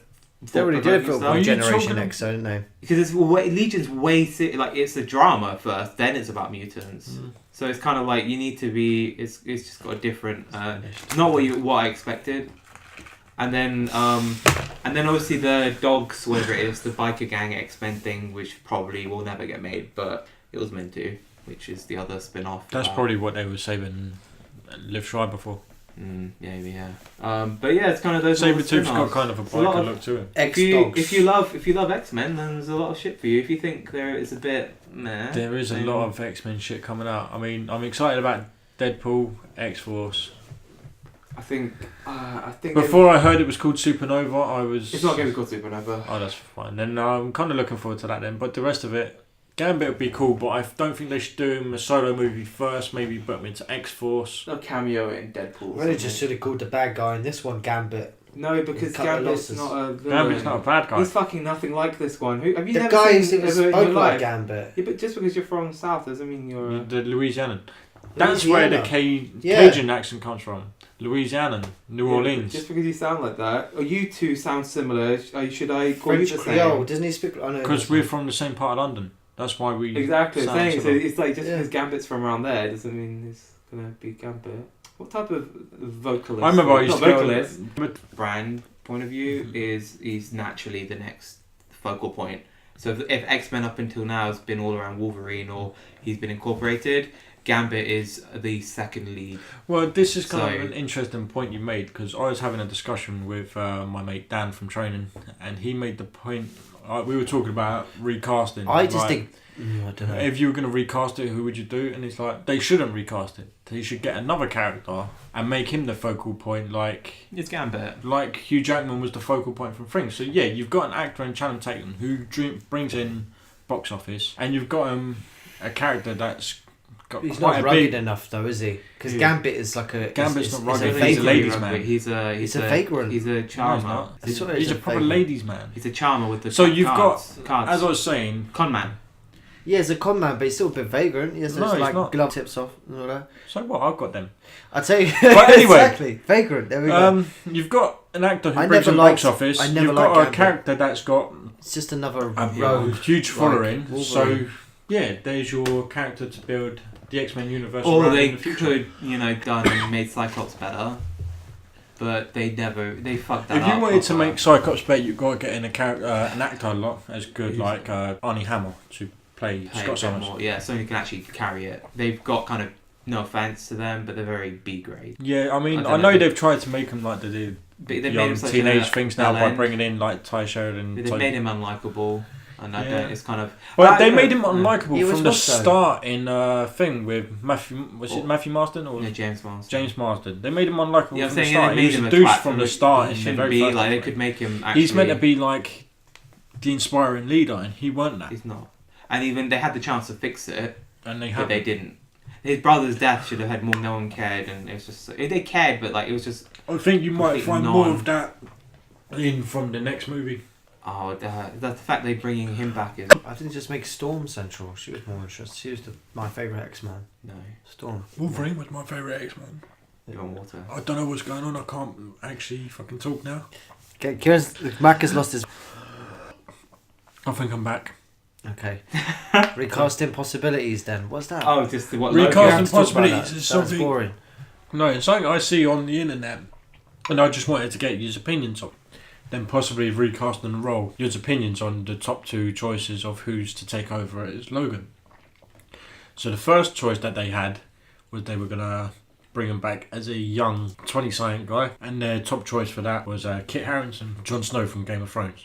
Too fat. He's not fat; he's actually quite lean. No. Oh, what? As a Wolverine? As Wolverine. He's a bit young for Wolverine though. Wolverine's supposed to be... But that's what they want. They want to bring in a character because he's probably about the age now Hugh Jackman was in the first X-Men. Alright.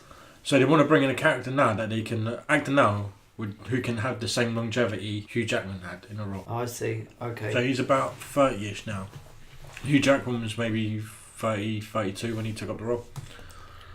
Okay. What's yours, Dylan?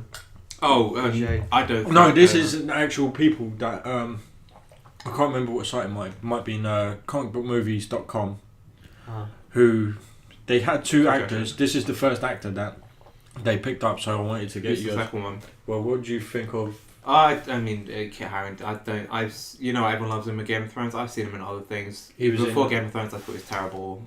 Game of Thrones, he's okay from what I've seen. I've only seen the first. Yeah, two he and was a in half seasons. Silent Hill 2. I know he's actually a good actor in the 6th season, or whatever the last one was. So I know he improved, but my god, no.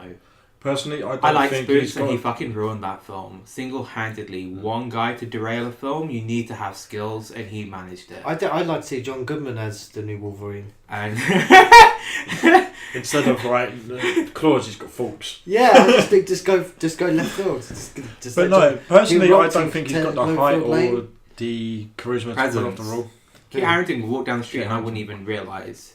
I think he's Kieran good. would be like, "Oh my god, it's Jon Snow!" And then I'd know. That'd be me. That I'm would be- probably a fanboy for Jon Snow. You'd He's go. not. No, I think you'd go quiet. You'd be like, "Oh, I'm a big fan." Is that his impression of me? I didn't know. I don't ever ask people before go up to. No, you'd be ask to me. them. Like you wouldn't go up to him. But yeah, so He'd go up to him. Can we get a selfie? What's the? the second choice, It's probably gonna be better. no, it is a lot better. It's Tom Hardy. Tom Hardy would Too old. be. He's old and He's looks like. 36. Yeah, but why? But he's why too, limit he's too yourself stocky with- though, isn't he? I don't know. Have you seen the size of Hugh Jackman in this role? He is fucking Yeah. roided to the gills with muscles. Tom Hardy, I man, don't he's see too, it, no. and you know what? He was in. He He was meant to be in. It's already been Bane. Come on. Yeah, but he said he wants to portray another comic book hero. But they'll just give him his own DC film. But Bane isn't. Why? I don't think he'd want to be Wolverine. I think Wolverine's done. If they I know need to he bring was him back, pushing for the they'll role use- of the Punisher. before it went to John Barenthal. I think, yeah, I mean, if they were, if he's, but he's got his TV show now, got another, whatever, another episode, When it's a chilling in it, so officially announced today. Hmm? It was officially announced today. What's that? The second season. I know, it's been announced already, but they officially announced Season 2 and 3 were announced last week. No, they've gone, we're going to be doing 2 more, but like they've not officially signed the contract. Now it's been signed. I got an idea. I don't know. I think. But why do we need a Wolverine? Oh my god, Wolverine. Ryan Reynolds. No, Ryan Reynolds is already fucking Deadpool. You mean the other one, Ryan? Ryan Gosling. Yeah, it could do. No, Ryan Reynolds. Ryan Reynolds is They Deadpool. could do both of them. No, you Deadpool's already. Ryan Could just make Ryan a joke Gosling about actually, it. now Wait a thinking minute, he's the same actor as Jake me. Gyllenhaal, if he was younger, I'm only could do a joking. decent Wolverine. He's got kind of a. I think he's still better that he didn't get Batman. Jake Gyllenhaal. Now would be the right age. If Ben Affleck leaves after the Batman, then Well, he was Christopher Nolan's choice for Batman Begins. But he's too Who young. was? Jake Gyllenhaal. Was he too young? What was the reason? Don't know. It's the same reason Henry Cavill. Wait, didn't sorry, get I'm trying to back picture then. this. Jake Gyllenhaal. Yeah, Jake Gyllenhaal. Before Christian Bale. Doesn't look like Batman. Christopher Nolan had 3 choices for Batman. It was Henry Cavill. Mm-hmm. It was Jake Gyllenhaal. And it was Cillian Murphy. Cillian Murphy went on to play Scarecrow. He didn't get studio approval. No. That one. But He also couldn't gain the size that. Well, was required. here's the thing. I've got the Blu-ray. You got the Blu-ray for X-Men 1. It has the Stuart Townsend scenes on it. Does it really? Yeah, and so it's so bizarre. But I don't know if you know, they shot about a month of X-Men 1, and then the studio were like, he's too young. So they stopped production. No, whilst they were producing all the other stuff, and all the Wolverine. So Wolverine was played by Stuart Townsend, and then there's an actor. Was it Stuart Townsend? It's the second film that he got, because he also was meant to play Aragorn. Yeah, he was meant to play Aragorn, but he pulled out because I think X-Men weren't shooting. Something was shooting at the same time, and he would rather have done the second film than Lord of the Rings. And then he got kicked. Yeah, it was Lord of the whatever it was. But anyway, he yeah. So I think it was Stuart Townsend. Because he was in Queen of the Damned or something. Yeah, I don't know what freaking. But anyway, so Hugh Jackman joined X-Men about 2 months into production, and he wasn't. I wouldn't say fat, but he wasn't. He just come off another film, so he was quite. No, he wasn't. He come off Oklahoma. He wasn't hench though. No, he wasn't. So they had to film all the scenes with his hooded top, and they inserted him into scenes after the fact. So X-Men 1, the reason why it's a bit disjointed, his scenes like for part of the film is because him and Anna Paquin shot all that like way after, and they reshot all the original stuff. So it was a pickup shoot. Mm-hmm. Yeah, Anna Paquin got paid the most out of all the cast members for 1, 2, and 3. And Days of Future Past, apparently. Is she in Days of Future Past? No, there's a rogue cut, and it's pretty decent. They made an agreement that they wouldn't pay her. She'd got her or whatever. They gave her a reduced fee. She isn't actually in the theatrical version of the film. No. But in return of the reduced fee, she gets a post percentage, and I think the rogue cut had to be named after her character. But the rogue cut's really good. She's not even the thing's called the road cut, but she's only got a tiny bit, like 2 scenes, 3 scenes. No, there's a bit with her in the start. Yeah, and then at the end, a bit more of a. And then when Kitty Pryde's dying, yeah, she takes over from her. Yeah, so it's like why is the road? I know, but there's more new Magneto stuff in that than there was. No, there's pretty much the same Magneto stuff. Oh, there was more. And then you get a bit more of her at the end with Iceman when Logan's righted the timeline. I'm a bit pissed on one thing. I'm sorry you weren't here, but now thinking on it, where the fuck was Anna Paquin in this film? Of all the people that he has a connection with, is Jean Grey. I think she's hinted Rogue. at one of the ones that he's killed during the Westchester Month. Yeah, but I just think like that would have been. He had a daughter essentially, and her name was Rogue. It's not new to him having a little shit to look after. No, I think Rogue was more... And if Hugh Jackman didn't leave, I bet you anything they would have probably pushed the Wolverine gene a bit earlier. The next one would have had it if he didn't get out. I fancy watching the first X-Men film now. But why? It doesn't even happen, Kieran. It's I not watch even the in the Wolverine. timeline. I don't care about fucking timelines. Somebody, I've seen that comment made. Like, why would I watch that? It's not even in the timeline. I'm like, what? What a douche. It's true though. There is probably going to be a canon only version. There are people that just don't consider things now once it's been erased. Well, they said they're gonna that's like release Spider-Man 2. For me, still the best superhero film. But that's different. They're different universes, not the same set of actors and characters. Do you know what? jumping I'd up and actually forward. go out and say this is probably the best comic book movie of all time. Ay. I know you're gonna probably say The Dark Knight or something. I'm not even going to say. I'm going to tell you it's the Dark Knight. Yeah. Batman's my boy, but I think this is a better film. Oh my god. Spider-Man 2 for me still. I don't. The original Spider-Man 2. You know what though? Yeah. I'm gonna give you He's this. like playing a college student and he's drawing out his pension at the same time. It's I'm just the gonna best give you story, this. it's the Yeah. best- it's the The best Dark Knight's my story, I favorite. think. Sorry. The Dark Knight's my favorite because it's not a comic book movie. So I can It's a see detective why you movie. like Logan. Yeah, it's actually they just happen to be Batman. He's a and detective Joker. that wears a It's costume. bugger all to do with Batman and Joker. It's other than obviously he has the cool tech and stuff. It's nothing to do with that, and it makes the pain of Dark Knight Rises even more bitter. I prefer Dark Knight Rises to Dark Knight. Dark Knight Rises is worse than X2 to Last Stand. I stand by that. I quit this podcast. At least The Last Stand is kind of closure. They tried to wrap it up. And you know what? If X-Men ended You then... don't get I any would- more definitive closure than this. I know, but I'm saying, as in, I didn't need to see any more. If that was the end of X-Men, For cool, me- it's 3 films, third one was a shit one, but you know what? At least it For wraps me, up. I still think the best Batman film is Lego Batman. Logan is the best comic book movie ever made.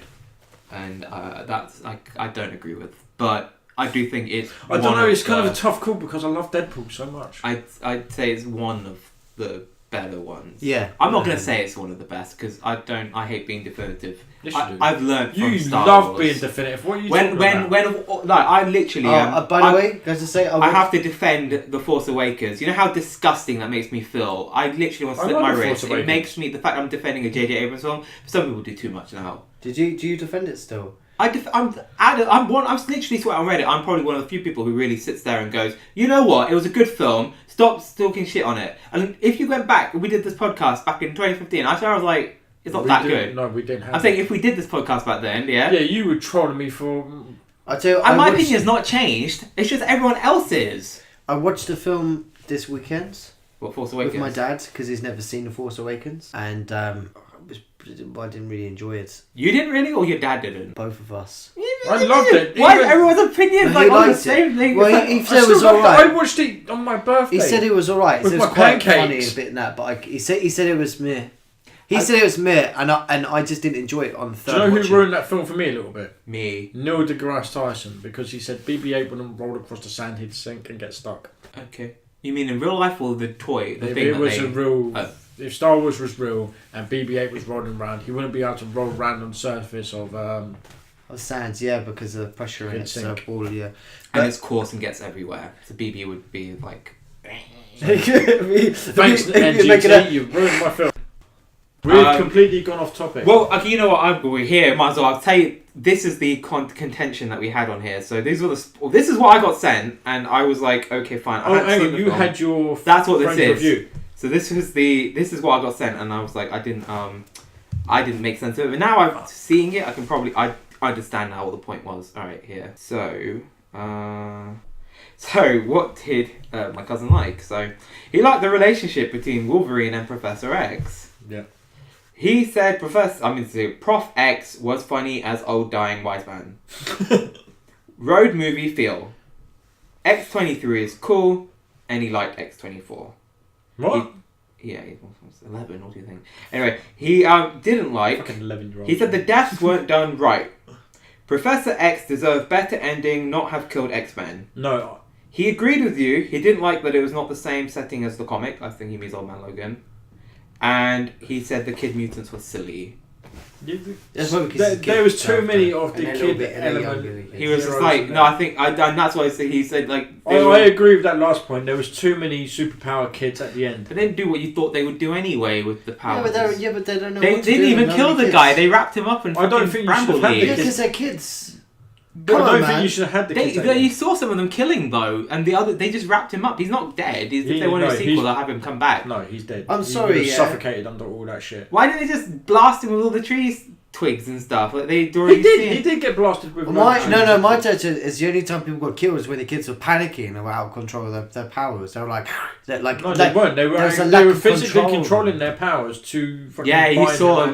Yeah, but they didn't know what. Like it's no. The black kid who was running and he was like trying to. I was like, dude, you're not gonna outrun those guys. Just use your powers. And then he didn't use it then. But then he zapped and killed, or made the guy explode or something, didn't he? He zapped him and killed him. But yeah, I don't think they should have had the superpowered kids. I think they should have gone to where they thought I thought Eden it was a little Lord of the Flies, a little bit, with the little kids coming together. It was like a family. They were like a real family. I think they should have got to where Eden was, or what they thought Eden was, and it just it's just X-23 or Laura and Logan, LNL together. I didn't get it though. Magneto's son was the one leading them. That was it didn't take as Magneto's son, but he has the same power, so I'm assuming he's son of Magneto. Mm.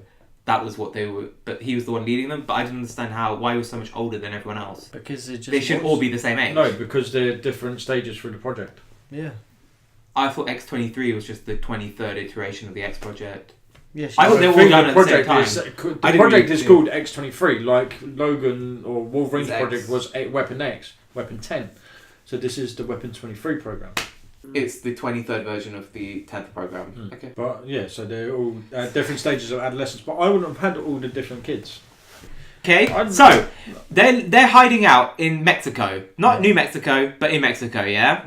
They get attacked in Mexico. The next scene, they're in America. Yeah, so the borders down there. And anyway... They're not like a million miles by 2029, I'm sure there is a wall. So how did they get... Well, Trump ain't president. So here's the thing. They established that Wolverine has to go through a border thing. Yeah. In that shitty tatted up car. So you need to see everything. Yeah, but here's what I'm saying. So not only did they manage to get from Mexico to America in that shitmobile, because obviously by then it had bullet holes and hands and blood all over it, but... no, it's all right. I just thought it was interesting. No, why? You need to see him cross the border every time. Actually. Go on then. But you see him pay off the border guard every time he goes through. So why, if he's paying off that border guard, I think it's time, does he hang him up? Yeah, I don't find the right words it, but But there's like no. I've got to read that. There's no natural border between like the physical wall between America and Mexico. It's not really a natural border. There's what he was saying about America and Canada. Like ethnically, like a lot of the states south, north of Mexico, used to be part of Mexico, right? And the populations of those places are heavily Mexican, and it's the same. It's the same the other way around with Americans in Mexico. So that it's not a natural Are you basically what? There's I think he's trying to make the same point you were making about America and Canada. There's not a complete physical border that's why he wants to build a fence. Yeah, I know. Yeah, that's why he wants to build his wall. Wall, fence, fencing, fence, there's a fence, a wall. If you build a fence, they can just climb over it. But yeah, I'm just saying it so jumped if it's it was a very international film, but it did literally between scenes go from two different countries. Yeah, but if it's set in the future, then whatever happened, whatever reason, then there's not much distinction between the south of America, I wouldn't even, the United States, and the north of Mexico. No, I would have no issue with that, except they showed him going from America to Mexico. Yeah, but and actually see it the other way. The East Coast a lot as well. Do you know what? We'll get on to Twitter now. The population, and especially in the next 50 years, it'll be predominantly Yeah, but it went to Oklahoma. That's I'm saying, but this is in a different timeline. But I'm saying it's. But do you know what? We'll get on to James Mangold and Hugh Jackman and ask them to film a scene. Fucking film it! Fucking border crossing just for you. They could have made. Yeah. They probably was in there. I bet you there's a scene where they climb over the wall and they're like, Fox are like, we'll give you your R rating, but we don't want Professor X over a wall when he can't fucking walk. And he's having seizures, killing people. You could fling him over. I don't know. They got the car. You throw him over and he dies on the They got the car over the wall as well. Remember? So it's a natural buffer. I forgot the name of it, but there's a word for it. Yeah, it's sort of where two countries they meet, but they're not. It's not. But here's the thing, right? Here's the thing. For that limo to get from I will back to say this. For that limo to get in one piece or still keep in one piece, it can't go through these natural borders. anywhere. The border isn't there though. No, but it's not like there's no border there. No, it's not like there's a field, and all of a sudden halfway through it goes from America to Canada. There is kind of like there is actually a fencing. There's like a gap as well. What the wall is meant to be doing is the places where it's natural. You could walk, hike, or whatever from America to Mexico to America. That's what the wall is for. Yeah, but he wants to build it across the entire. Yeah, I'm saying you can't actually take a car and go from Mexico to America. You can't. Just go down the road. Just use. There's no road. No, all of it's barriered off. All the places where you could drive your car are completely barriered off. So it's not actually possible. You'd have to get out the car. Maybe in 2029 it is. Oh yeah, I'm saying it could very well be. You know what I'm saying? That would have been cool though. Maybe there was a wall and it's been knocked down and you can go drive. You know what I'm saying? They could have done Maybe cool with that. Maybe he just went berserker with his claws and just made a That's what I genuinely thought they were going to do as a thing, like something with about all the the wall, rubble he's torn down out of the wall, he's built a bridge across. Yeah, that's how they got back. I just don't think there is like one. I quite like how you're watching a film about a mutant with claws, yet you're worried about immigration law. Yeah, exactly. Dude, you've not seen me after Fast and Furious. I break down where's everything. His visa, right? He should have a visa if he's going in and out of America all the time. Well, it's like this. I was like, what's going on here? It's fair enough they can take a Volt. I through think Rio they can de use Janeiro, their driving license to get to Mexico. But it's like Fast and Furious, right? They spent the whole time logistically working how we can get the Volt out of the city in Rio, but they didn't ever explain, well, what the fuck did they do with the Volt after they've left the city? They left it in the middle of the road. Yeah, no, they did a duplicate. They showed the second But thing. this is a post-apocalyptic. I was saying, I always think logistics, like logic. And yeah, I don't obviously, think there's Oklahoma to Canada isn't just like, it's not even just 2 days drive, it's maybe non-stop. But Wolverine would have to be driving for 48 hours. He was driving for 48 hours. fucking That's hell. why he was fucking exhausted when he That was zone past could that have been. There could have been a resistance of mutants. That zone could have been like bombed. It could have been like a war zone, and only that void was filled by poor Mexicans. What I thought would part have been of cool America. though. So never you know. can use that as a bridge to cross over. But what I would have thought would be cool is they got to Canada and then it turned out the Canadian government Americans were been just Mexican doing anyway what in about the 100 years. the Canadian government were just doing what the US Because the government Canadian were doing, Prime Minister and they were turns out gonna he's actually a pretty cool dude. take them in and have them as their own With the armed military force. Yeah, man, he's he's fucking like awesome. it. No, I thought they were going to twist it. Like Canada's actually getting mutants for its own reason. Like, and it was going to end like that. It didn't show. I think just because it's more liberal, like America is sort of place that would react like that. It reacts like that to everything. Very xenophobic. Yeah, it's just very. It's like someone put it down as it behaves like a 15-year-old. Like See, it's a young right nation. there gave me props for using a big word. Yeah, it does behave a little bit like that. So Yeah, that's us done. okay, right, that's it to wrap it up. Thanks for listening to the Cultcast show. The next episode will be Kong. Yep, Skull Island. It's got a colon. We just know it's Kong. another Kong film. The first in 12 years. Oh. And it's going to be the build up to King Kong versus Godzilla. We're finally going to get our answer. Godzilla wins. Fuck off. Big monkey, man. Right. Good night. Good night. Good evening and good luck.